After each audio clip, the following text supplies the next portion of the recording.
السلام علیکم ورحمۃ اللہ وبرکاتہ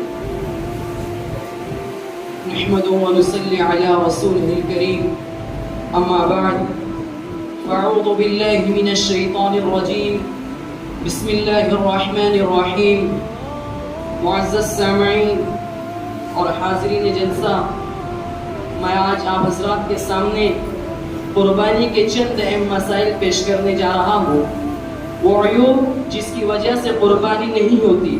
کانا یا اندھا یا جس جانور کی تیاہی روشنی جاتی رہی یا تیاہی سے زیادہ کوئی عضو ختم ہو گیا ہو، یا پیدائشی کان نہ ہو، یا سر کو 3 پاؤں پر چلتا ہو، یا جس کے اکثر دانت جھڑ گر گئے ہو، یا جس کی سینگ جڑ سے اکھڑ گئی ہو، یا ایسے دبلے پتلے جانور کی قربانی جو قربان گاہ تک نہ پہنچ سکتا ہو، ان سب جانوروں کی قربانی درست نہیں۔ ہاں، اگر ذبح کرتے وقت تڑپنے کی وجہ سے کوئی عیب پیدا ہو جائے تو قربانی درست ہو۔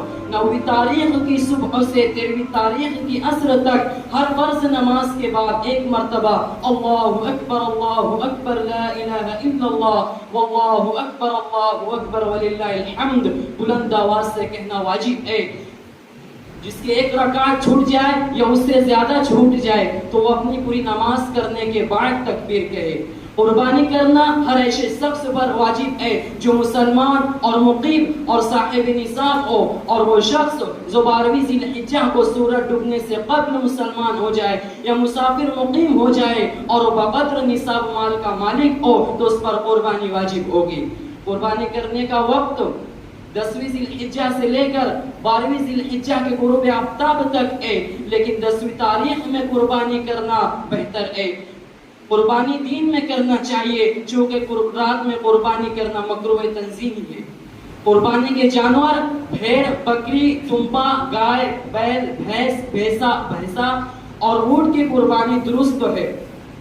اگر قربانی کا جانور گم ہو گیا ہو، اس لیے دوسرا جانور خریدا کہ پھر پہلا جانور مل گیا، تو امیر کے لیے ایک ہی قربانی واجب ہوگی، غریب کے لیے دونوں قربانی واجب ہوگی۔ جس جانور میں 7 حصے دار ہو تو گوشت بانٹنے کے وقت اندازے سے نہ بانٹے بلکہ برابر توڑ کر بانٹے۔ اگر کوئی حصہ زیادہ ہو جائے تو وہ سود کے حکموں میں ہے، جس کا گناہ بہت سخت ہے۔ بکرا بکری سال بھر سے کم کی عمر درست نہیں۔ بھینس، گائے وغیرہ پورے 2 سال کے ہو جائے تب قربانی درست ہے۔ البتہ بھیڑ، دمبا اتنا موٹا تازہ ہونا چاہیے کہ سال بھر کا معلوم ہوتا ہو، تو ایسے 6 ماہ کے بھیڑ دمبے کی قربانی بھی درست ہے۔ اللہ تعالی ہم سب کو اس پر عمل کی توفیق عطا فرمائے، آمین۔ وآخر دعوانا ان الحمدللہ رب العالمین۔ عالموں کا مرتبہ بہت بلند ہے، یہ وارث